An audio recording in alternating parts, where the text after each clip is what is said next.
Okay, hello guys. For tab 2232, as we all know, kailangan natin mag-speed up.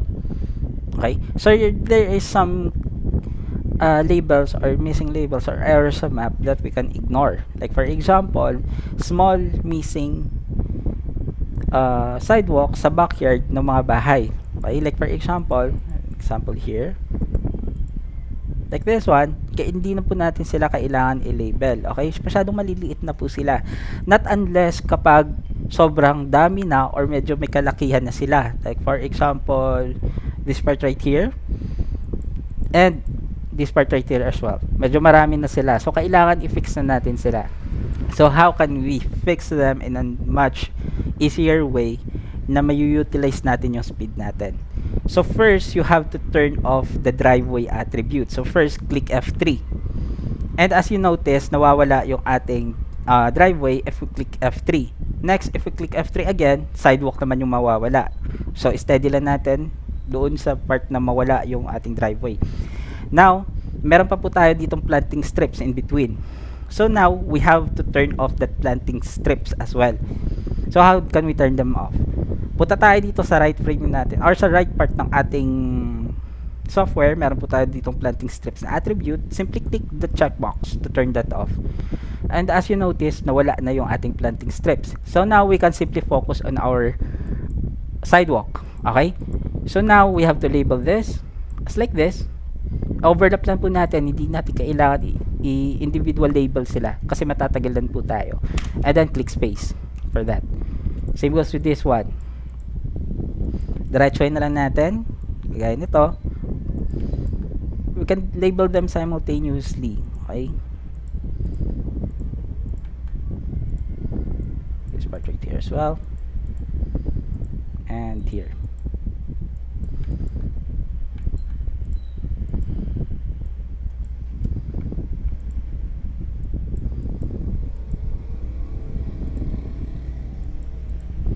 And then i-overlap po natin. Make sure, Make sure na hindi siya magkakaroon ng lapses or lalabas sa ating gustong pagdikitan. Okay? And then we can click space para ma-label silang lahat ng sabay-sabay. Okay? And then right after nyan, meron pa po tayo dito mga missing sidewalk. We can also use that same procedure para sa kanila. Simply click that one.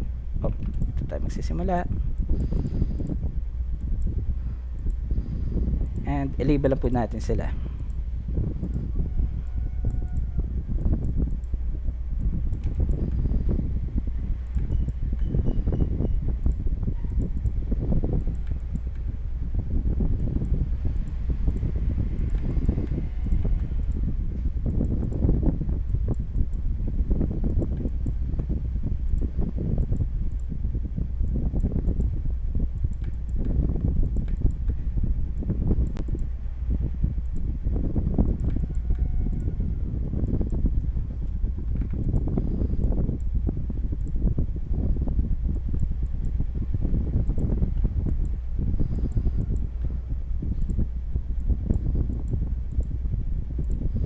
And then again, overlap lang natin.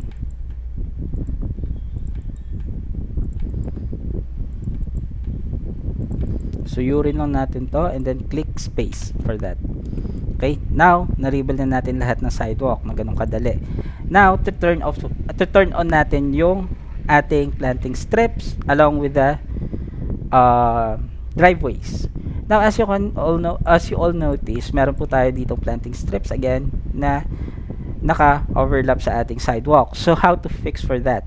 Simply click letter O. And in that way, makakat siya in between yung planting strips natin and yung driveway natin, yung sidewalk natin. So, hindi na tayo mahihirapan na isa-isahin pa sila. Use with this one, just click letter O for that. Here as well, letter O. Ito, nagkamali ako dito, so we can simply click letter O for that. Simply fan this out, click letter O and delete for this part.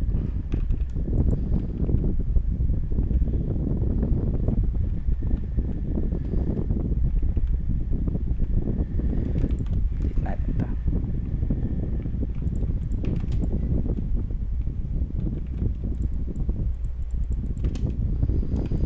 Okay, now, in this whole area right here, as you can see, same problem tayo. Okay, so again, turn off the driveway, and then turn off din natin yung planting strips.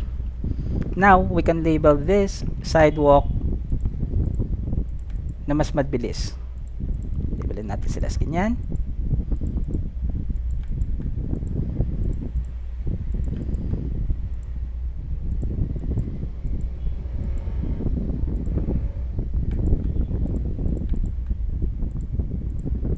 And i-overlap na natin sa area na to.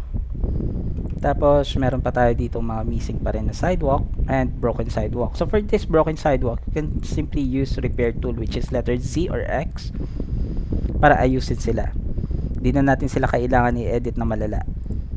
And for this one, again, edit lang natin to.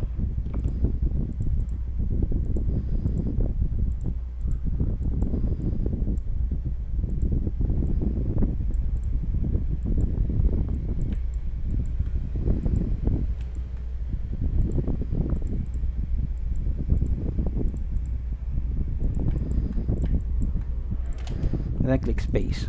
Now, we are done fixing those sidewalks. Now, ibalik natin yung ating planting strips and then yung ating driveway by clicking F4. And as you all notice, same nung kagaya kanina sa kabila, naka-overlap yung ating planting strips sa ating sidewalk. Simply click the planting strips and then click letter O.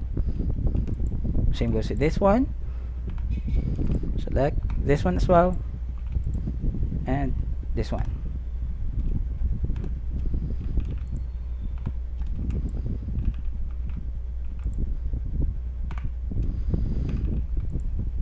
Okay. Meron gaps dito. So, kailangan nating i-fill yan. So, how can we fill easier? Simply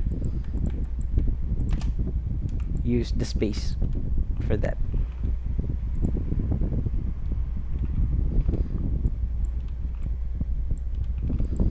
Now, we can select this one, click letter O, para ayusin yung part na yan. And as you can see, ganun lang kadali mag-ayos ng mga sidewalks na yan.